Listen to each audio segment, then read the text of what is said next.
The Senate today held a closed session with the Commissioner FCT Police Command and Minister of the FCT over the surge of kidnappings and heightened insecurity within the FCT and its environs. This came up following a motion by the lawmaker representing Delta North Senatorial District, Senator Ned on the Galadima kidnap incident that led to the death of one of his senior legislative aides. The upper legislative chamber had invited the Minister of FCT and the Commissioner of Police for the FCT Police Command to provide detailed security briefings on the current security situation in the Federal Capital Territory.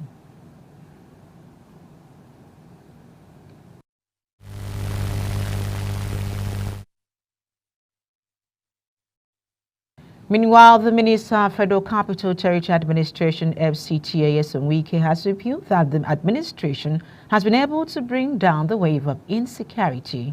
Speaking with journalists after the closed-door meeting, which lasted over 3 hours, FCT Minister informed the lawmakers that the recent arrest of 2 most wanted kidnappers and intelligence-driven security has helped the administration to curtail the insecurity in the territory.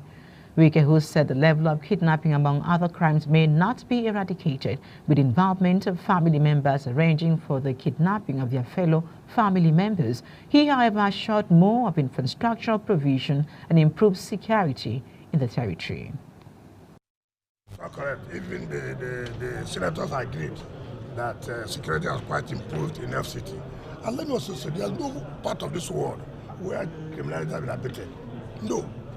You have heard several times in America where people go to school and shoot students. So let people not have that impression that you cannot have one crime or the other. What we're trying to say, being able to limit or reduce the level of insecurity.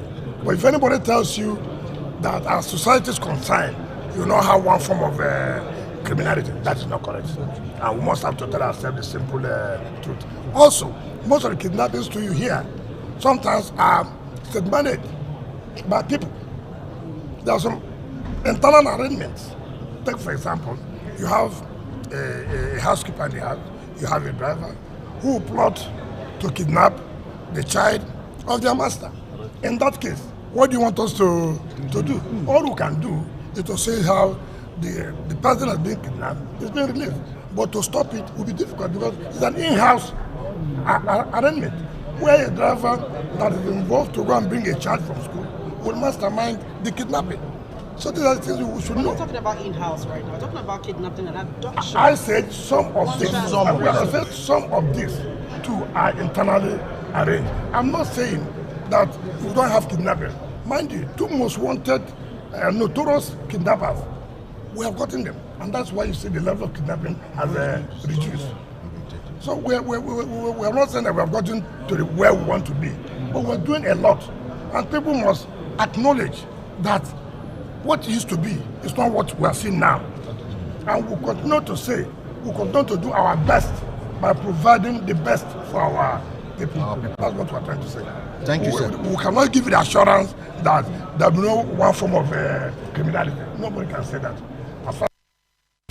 Speaking, Commissioner FCT Police Command Benedict Igwe noted that the force under his leadership and support of the Inspector General of Police Kayode Ekpetokun and FCT Minister Nyesom Wike will continue to calm the FCT border forests of the FCT of Niger, Kaduna, Nasarawa and Kogi State. The discussion was how FCT has been secured recently.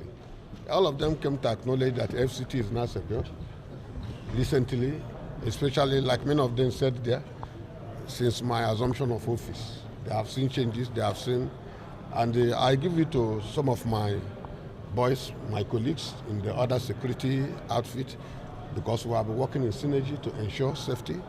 We have gone extra miles to ensure safety.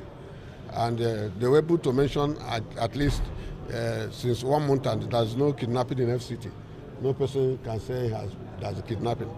And we pray God for that, for the opportunity. It's because of what we have put on the ground. We have used a lot of intelligence. We have decided to dominate the forests because FCT is bounded by 4 states that are crime prone. So we know, and we know deterrence. even though the terrains are very hard, but we have dominated the bushes. And we have used a lot of intelligence to pick most of the kidnappers. Most of the kidnappers have been picked, and you saw us recovering ransoms and showing it. So that's where the area is calm.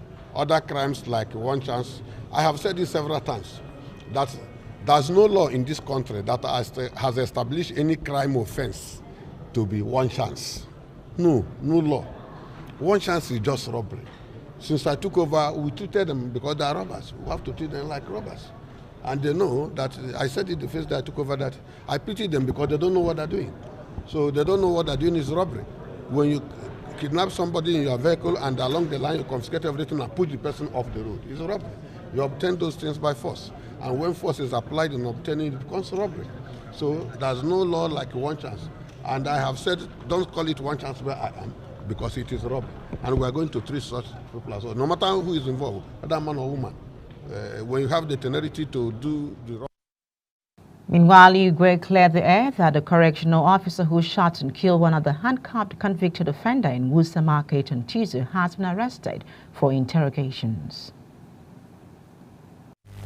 The environmental courts, they used to sit every Tuesday in Worcester Market. They are an offspring of the Abuja Municipal Council. So they used to sit. They have convicted some people and put them on handcuff. And because they convict you and give you option of fine. So they have convicted some people and put them under handcuff because no person has paid their fines. So they were about to take them to the correctional centers when one of them on handcuff decided to jump down and took to his with the handcuff. So the correctional officers that were attached to the court was able to bring him down. So that was what happened. And we have taken charge of the security, not that issue, and the miscreants wanted to use their advantage to burn the market and burn other people's properties.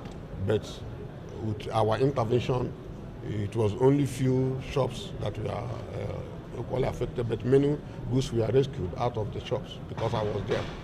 And only about 4 or 5 of them, especially of the police, because when it happened, people thought it was the police. So eventually they have discovered it's not the police. So, but we are still the same security agencies, we are managing the situation.